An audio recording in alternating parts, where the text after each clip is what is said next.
행복한 교회 생활을 하지 못하는 장로님 한 분이 있었습니다. 어거스틴은 교회를 어머니와 같다고 했습니다. 그러니까 한 생명이 어머니의 뱃속에서 생명을 잉태하고 어머니의 손길에 의해서 자라나듯이 우리 그리스도인들도 교회에서 신앙을 갖고 교회 가르침을 통해서 신앙이 자라나게 됩니다. 그래서 그리스도인들은 평생 교회와 함께 살아갑니다. 교회를 떠난 그리스도인들의 생활은 상상할 수가 없습니다. 그렇기 때문에 그리스도인이 교회 생활에서 행복을 느끼지 못한다라고 하는 것은 큰 비극입니다. 교회 나올 때마다 신바람이 나야 하고 구원받은 자로서의 감격이 있어야만 합니다. 그런데 교회에 나와봐야 짜증만 나고 마주치기 싫은 사람을 보아야 한다고 한다면 그 생활은 거짓되고 잘못된 것입니다. 이 장로님도 그런 유형의 신앙생활을 하던 분입니다.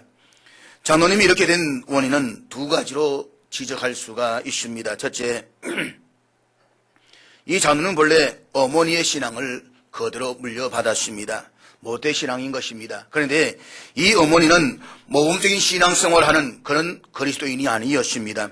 물론 교회에 출석도 열심히 하고 기도도 열심히 하였습니다. 그 어머니는 자신이 축복하는 사람은 반드시 축복하고 또 저주하는 사람은 저주를 받는다는 믿음을 가지고 있었습니다.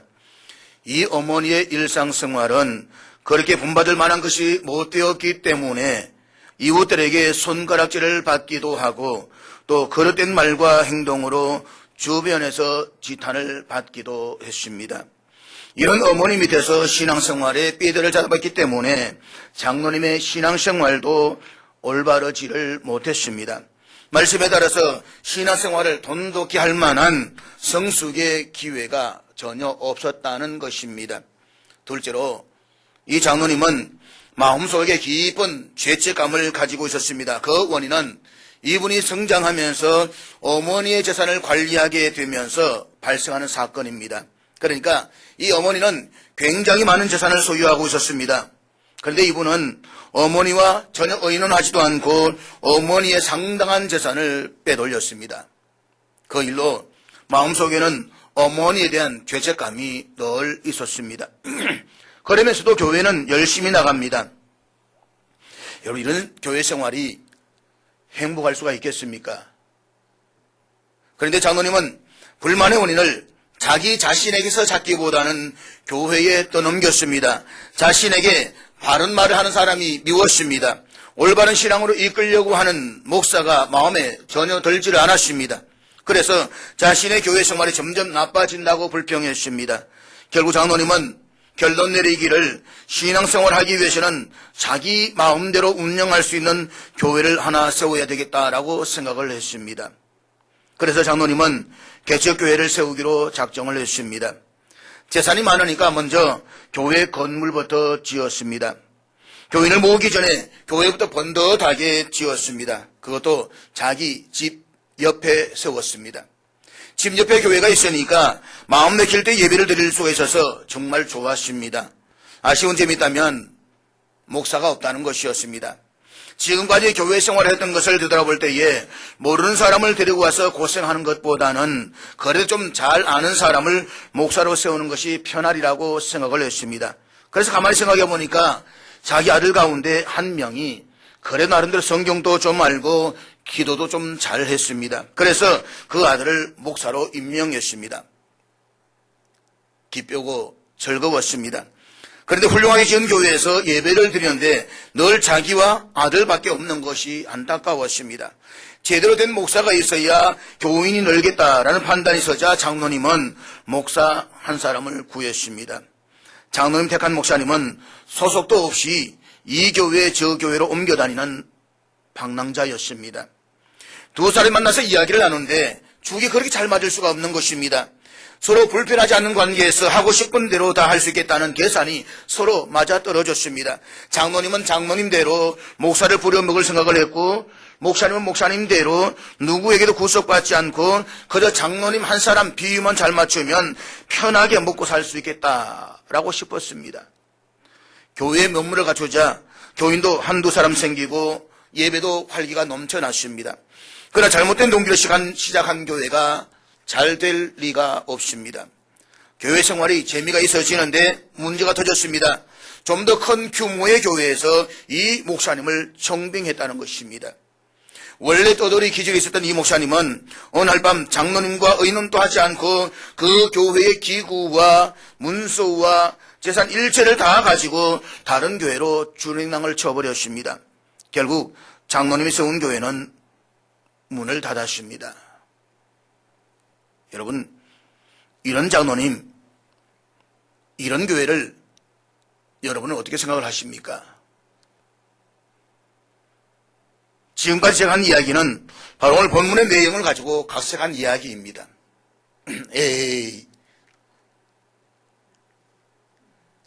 장놈이라는 사람은 오늘 본문의 미가라는 사람의 이야기입니다.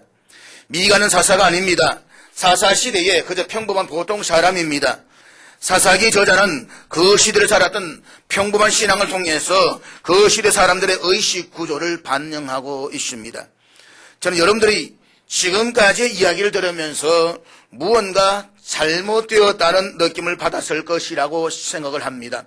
아마 우리 교인들은 아니지만 어느 다른 교회 교인들이 저희 옆에 교인들이 들었다고 한다면 공격할 수 있는 호재다. 목사도 공격하고 장로도 공격하고 저 교회도 공격할 호재로 삼았겠지만, 그러나 제가 각색한 이야기니까 듣고 난 뒤에 에이 김셌다라고 생각하는 분이 있겠지만, 그래도 들으면서 이건 아닌데 아마 그런 생각을 하고 있었을 것입니다. 세상에 어떻게 저런 사람이 장로가 되었을까 의아해하면서 분노하는 사람도 있을 것입니다. 그것이 교회냐고, 어떻게 목사가 저따구 짓 하느냐라고 한 속으로 되묻는 사람도 있을 것입니다. 그러나 여러분, 오늘 본문을 공부하면서 미가가 추구했던 종교적 신앙과 오늘 우리들의 신앙을 한번 반성해 보았으면 좋겠습니다. 사실 오늘 본문을 대하면서 미가의 신앙의 모습이 오늘 우리들과 비슷한 점이 너무나도 많이 있다는 것입니다. 그리고 이런 모습은 참된 신앙생활이 아니라 거짓된 종교생활에 불과하다는 것을 우리는 알아야 되는 것입니다. 이 아침에 우리는 오늘 본문을 통해서 미가를 통해서 잘못된 신앙생활을 하게 된 요인들이 무엇인지에 대해서 함께 생각해 보았으면 좋겠습니다. 그렇다면 미가뿐만 아니라 오늘 저와 여러분이 신앙생활을 함에 있어가지고 잘못된 신앙으로 이끄는 요소들이 무엇이겠습니까? 첫째로 실용주의적인 사고방식입니다. 실용주의의 1차적 관심은 진리가 무엇인가에 있지 않습니다. 옳고 그런 것을 따지지 않습니다. 실용주의의 최대의 관심사는 어떤 일을 했을 때에 그것이 얼마나 나에게 유익이 되는가에 있습니다. 앞에서 언급했던 장로님은 교회를 자기 집 앞마당에 있는 것이 하나님 앞에 정당한가를 묻지를 않았습니다. 고민하지도 않았습니다. 자격이 없는 아들을 목사로 세우는 일이 정당한지에 대해서도 생각하지도 않았습니다. 그에게는 하나님의 뜻을 추구하려고 하는 마음이 있는 것이 아니라 오로지 자기 편한 대로 행동하는 것이 전부였습니다. 오늘 본문 5절은 이렇게 시작을 합니다. 그 사람 미가에게 신당이 있으므로, 여기서 신당은 우리 전 예수님 고향 신당이 아니고 교회를 한번 바꿔서 읽을 수가 있습니다. 미가와 그의 어머니는 신당에서 하나님께 예배를 드렸습니다.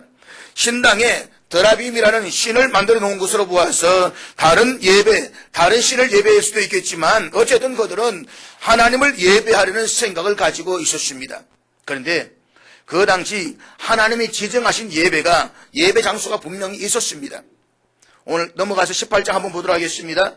우리 18장 31절 말씀.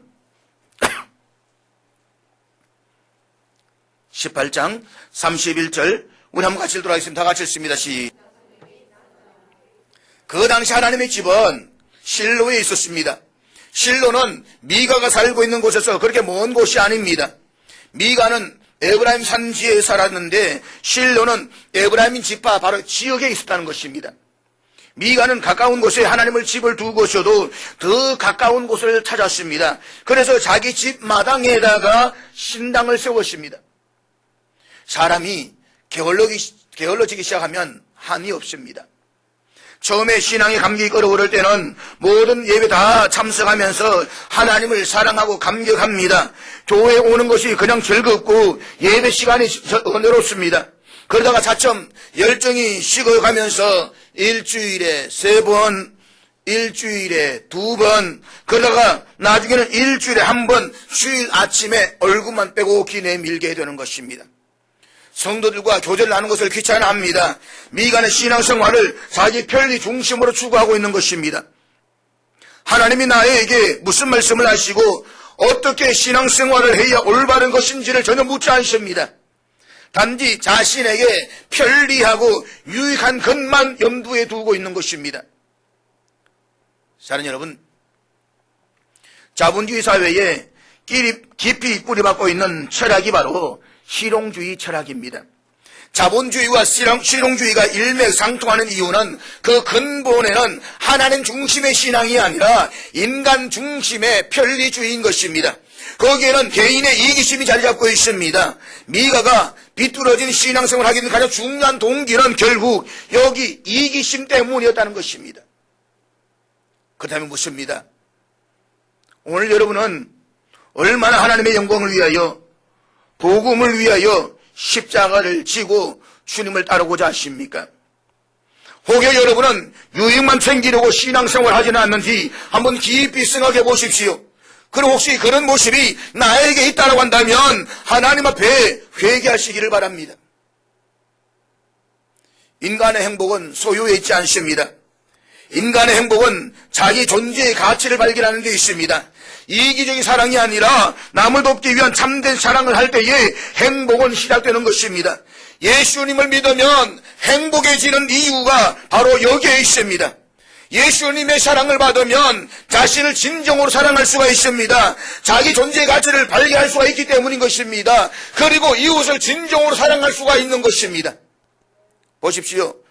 간음 현장에서 붙잡혔던 여인, 7 귀신이 들렸던 막달라 마리아 같은 여인, 남편을 5이나 가졌던 사마리아 여인, 세리였던 삭개오의 변화는 어떻게 일어났습니까? 한 인간으로서의 가치를 발견함으로써 일어났습니다. 사람이 스스로 행복한 존재가 되면 다른 사람과 관계가 달라지는 것입니다. 다른 사람을 귀하게 여길 수가 있게 되는 것입니다. 다른 사람을 진정으로 사랑할 수가 있게 되는 것입니다. 그런 의미에서 우리는 실리주의적인 잘못된 가치관을 벗어나는 삶이 필요한 것입니다. 나를 위해서 사는 존재가 아니라 남을 위해서 살 수 있는 존재, 먼저 그의 나라와 그의 의를 구할 수 있는 존재로 나아갈 때에 우리는 거룩한 신앙, 건강한 신앙으로 나아갈 수가 있는 것입니다. 우리의 신앙생활을 잘못 이끄는 요인이 무엇입니까? 둘째는 기복주의적 신앙관입니다. 하나님은 자신의 백성들에게 정당한 축복을 약속하고 그 축복을 허락하십니다. 우리 마땅히 축복을 받아 누려야만 합니다. 또 받은 축복을 세상에 전가할 수가 있어야 되는 것입니다. 사랑하는 여러분, 하나님 주시는 복을 누리시길 축복합니다. 더 많은 복을 누리시길 축복합니다. 이것은 성도들의 삶의 특권인 것입니다. 하나님 자녀의 특권인 것입니다. 그러나 우리가 오해를 해서는 안 되는 것은 예수를 믿는 것이 축복을 받기 위해서가 아니라는 말입니다. 여기에서는 특별히 물질적인 축복을 말하는 것입니다. 부자가 되기 위해서 예수를 믿는다면 그것은 해와 달을 숭배하고 성왕당에서 복을 비는 것과 다를 바가 하나도 없는 것입니다.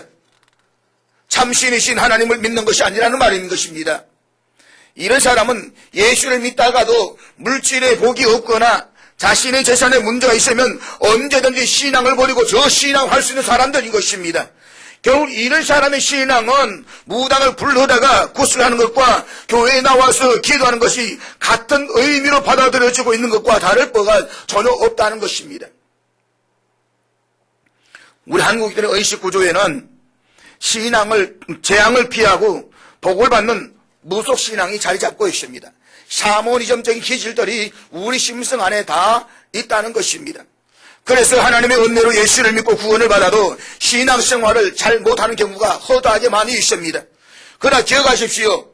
신앙생활의 가장 중요한 동기는 하나님을 섬기고 복음을 전하며 하나님께 소임받는 것이어야만 합니다. 신앙생활의 목표가 오로지 복을 더 많이 받기 위해서라고 한다면 그것은 결코 참된 신앙이 아닌 것입니다. 오늘 본문의 미가의 신앙이 바로 기복주의적 신앙이었습니다. 미가가 어머니 전 일부를 빼앗던 사건을 한번 살펴볼 필요가 있습니다. 오늘 본문 2절 말씀, 17장 2절 말씀을 같이 보도록 하겠습니다. 2절 말씀 우리 다 같이 읽겠습니다. 시작. 미가는 은 1100세겔을 훔쳤습니다. 이 액수가 어느 정도인지는 10절의 말씀과 비교해보면 대략 우리가 짐작할 수가 있습니다. 미가가 제사장 한 사람을 고용했는데 그 고용 조건이 오늘 본문 10절의 말씀에 기록되어져 있습니다. 여기에서 보면 은 13개일이 제사장이 받은 1년의 연봉이었다는 것입니다. 그렇다고 한다면 1100세겔은 제사장이 몇 년요? 110년을 봉사해서 받을 수 있는 돈입니다. 얼마나 어마어마한 액수인지를 가히 짐작할 수가 있을 것입니다. 이렇게 큰 돈이 없어진 사실을 알았던 미가의 어머니는 밤에 잠을 이루지를 못했습니다. 입맛도 사라지고 상심해서 삶의 의욕을 잃어설는지도 모르겠습니다. 본문 2절을 근거로 판단해보면 하나님께 돈을 찾게 해달라고 기도를 했겠지만 아마 그것도 저주밖에 나오지는 않았을 것입니다. 얼마나 저주를 했으면 미가가 어머니에 와서 스스로 자수할 정도로 그렇게 저주했겠습니까? 하나님, 내 돈 가져간 놈 저주 내려주십시오 라고 하든지, 아니면 하나님, 내 돈 가져간 놈 다리 부러지게 하든지, 자자손손 대대로 망망해라든지 아마 저주에 담긴 기도를 했을 것입니다. 이런 어머니의 모습을 접해서 지켜보며 있던 미가는 자신의 잘못된 마음에 걸리게 되는 것입니다. 그래서 결국에는 자신이 돈을 훔친 사실을 실토합니다. 보소서, 그 언이 내게 있나이다. 내가 그것을 가졌나이다. 이때 미가 어머니의 반응을 한번 보십시오. 아들의 잘못을 나무라고 야단을 쳐야 할 어머니는 이렇던 언을 찾는 데에만 관심이 있습니다. 기뻐서 어쩔 줄을 모르는 것입니다. 영영 못 찾을 줄 알았는데 아들이 간직하고 있었다니 이 얼마나 감사한 일인가라고 하면서 오히려 아들에게 축복을 내립니다. 그의 어머니가 이르되 내 아들이 여호와께 복받기를 원하노라. 그리고 그 은으로 아들을 위해서 신상을 만들고 또 하나님께 드리겠다라고 서원을 합니다. 그것이 본문 3절 말씀인데 우리 3절 말씀 한번 같이 보도록 하겠습니다. 3절 같이 읽습니다. 지금 미가의 어머니는 오늘 훔친 아들을 엄하게 징계하고 올바른 사람을 가르치는 것이 아닙니다.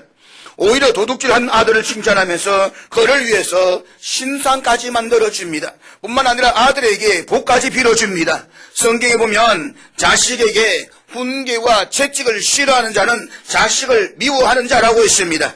그런데 미가의 어머니는 자식을 훈계하기는커녕 오히려 그를 칭찬하고 축복하고 있습니다.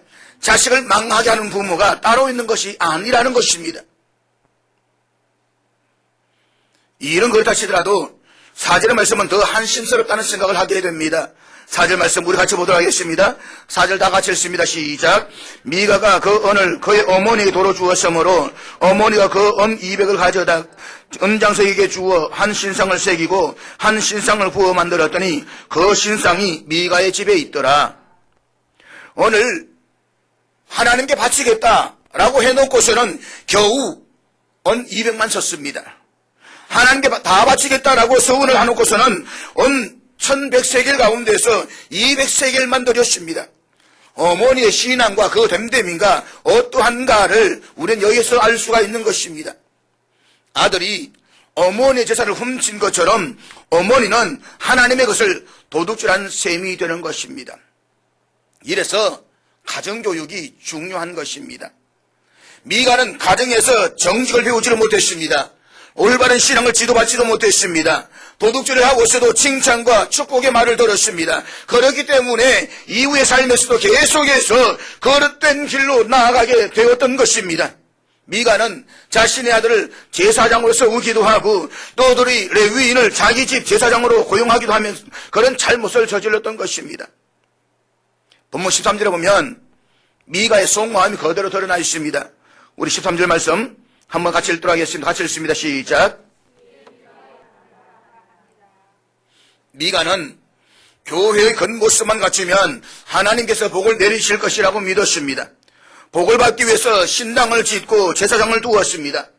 진정한 신앙생활로 그 영혼의 복받기를 원하는 것이 아니었습니다.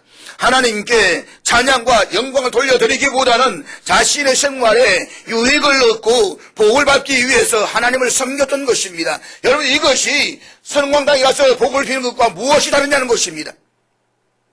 오늘 우리 그런 신앙이 없나요? 내가 하나님께 나와서 복을 빌고 물질을 비는 우리의 신앙 가운데서 그 신앙이 성황당과 다른 것이 뭐가 있냐는 것입니다. 저 팔공산에서 비는 것과 뭐가 다르냐는 것입니다. 똑같다는 이 말인 것입니다. 그런 의미에서 오늘 우리는 우리의 신앙적 자세, 우리의 삶의 자세를 올바르게 분별할 필요가 있는 것입니다. 우리들 주위에 보면 이런 미가 어떤 사람들이 있다면 그 사람을 올려놓고 우리는 날마다 비난할 것입니다. 어떻게 저 따구로 믿느냐고, 저게 무슨 교인이라고. 그러나 여러분, 미가의 모습을 보고 비판하기 이전에 오늘 내 신앙의 자세가 어떠한가를 한번 먼저 점검해 볼 수 있기를 바랍니다. 여러분은 어떤 목적으로 신앙생활을 하십니까? 신앙의 동기와 목적이 분명해야만 합니다. 우리 인생의 거기는 우리가 누군가에 의해서 결정되는 것이 아닙니다. 우리와 함께 하시는 분이 누구이신가에 의해서 결정되는 것입니다. 그런 면에서 우리가 알아야 가장 소중한 지식은 하나님을 바로 아는 지식입니다. 하나님을 올바로 아는 지식이 우리의 꿈과 생각과 언어와 행동과 가치관을 결정하게 되는 것입니다.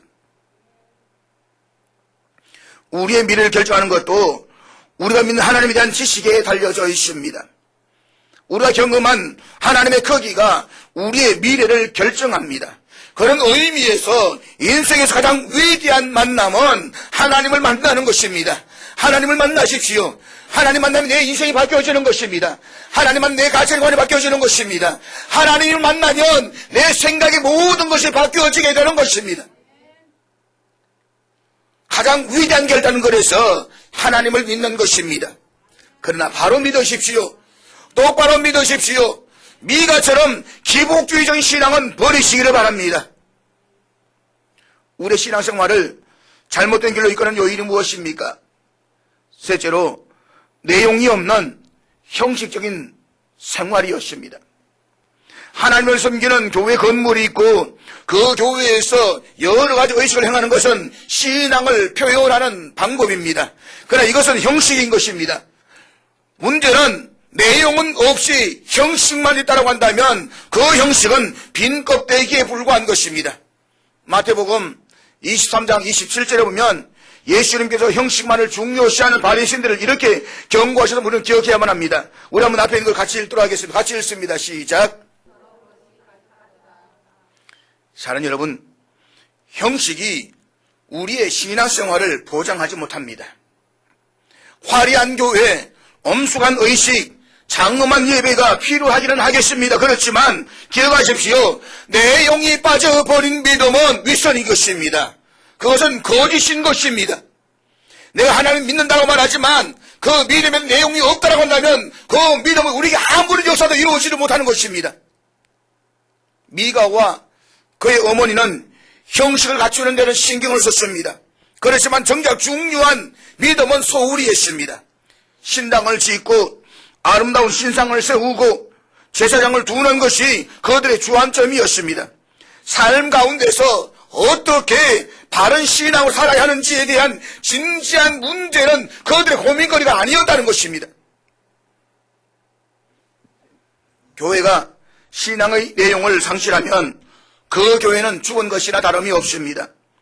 복음의 감격이 있고 신앙을 추구하는 열정이 있고 선교에 대한 비전이 있고 자손들에게 올바른 신앙을 유산으로 남겨줄 수 있을 때에 비로소 형식이 의미를 갖게 되는 것입니다. 미가는 하나님과 바른 관계를 추구하지 못하고 이웃과 바른 관계를 맺지 못한 채 신당과 신상에만 관심을 쏟았습니다. 우리는 아들을 바르게 가르치지 못했던 미가의 어머니와 같은 그런 신앙인이 되어서는 안 됩니다.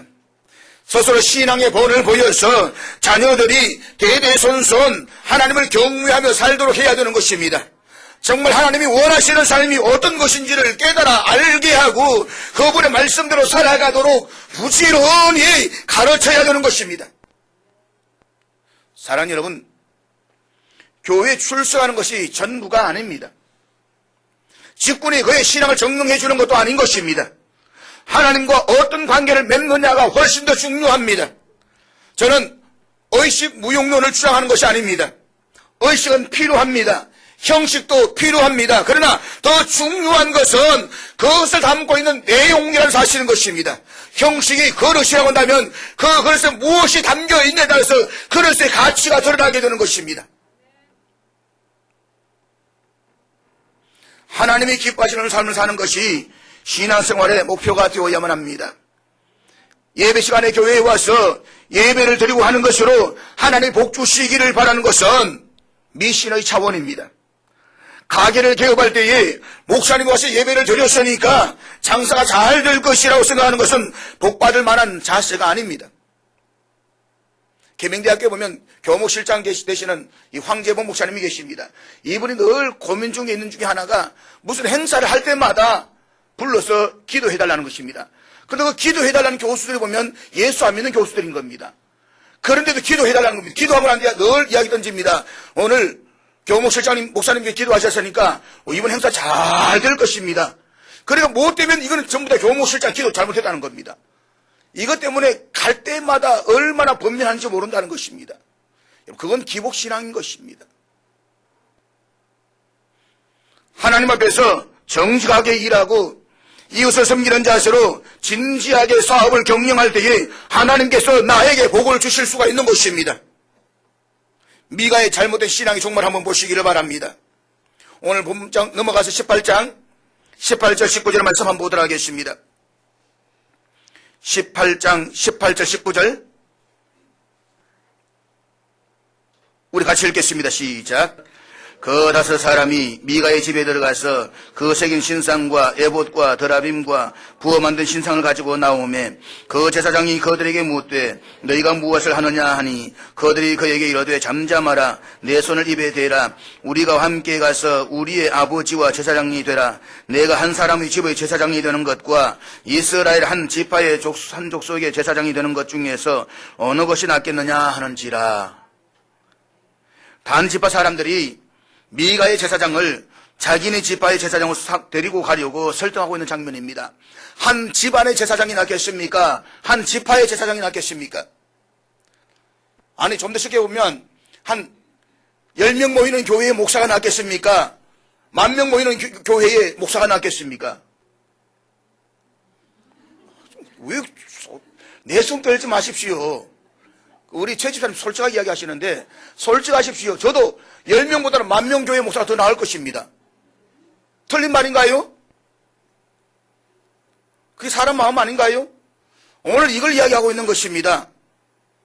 결국 이 레위인은 미가의 신당이던 신상과 에봇과 드라빔을 다 가지고 단지파 사람들을 가버렸다는 것입니다. 여러분, 기독교가 하나님 앞에서 바른 길을 가지 못할 때에 결국 우상 종교로 전락하고 만다는 것입니다. 기독교가 가난한 자와 궁핍한 자를 위해서 세상을 향해서 손을 내밀지 못하고 자기들만을 위할 때에 타락한 종교가 될 수밖에 없다는 것입니다. 기독교가 정말로 하나님께서 무엇인가를 알고 그분의 뜻대로 살고자 하는 몸부림이 없다라고 한다면 우리는 이 세상 속에서 가장 어리석은 사람인 것입니다. 우상 종교의 중심은 인간 자신입니다. 사람들이 자신의 필요에 의해서 신상을 만들고 섬기는 것입니다. 보십시오. 많은 사람들이 해와 달과 별들의 고개 숙이고 절을 합니다. 그러나 저 해가 내게 다가와서 어떤 일을 이룰 것이라 믿는 사람은 아무도 없습니다. 다만 거기에 어떤 신적 요소가 있을 것이라고 믿어줄 뿐인 것입니다. 사람이 자기 위로를 받고자 자기 안에 두려움을 극복하고자 바위를 가지고 나무를 가지고 신을 만들어 섬길 뿐인 것입니다. 때문에 우상 종교는 삶의 근거가 될 수가 없습니다. 고난이 찾아올 때에 그 역경을 견뎌내지 못합니다.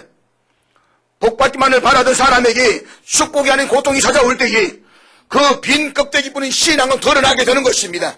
그래서 우리의 신앙은 곤고할 때 드러나는 것입니다. 힘들 때에 내 신앙이 드러나는 것입니다. 환난 속에서 내 신앙의 진가가 드러나는 것입니다.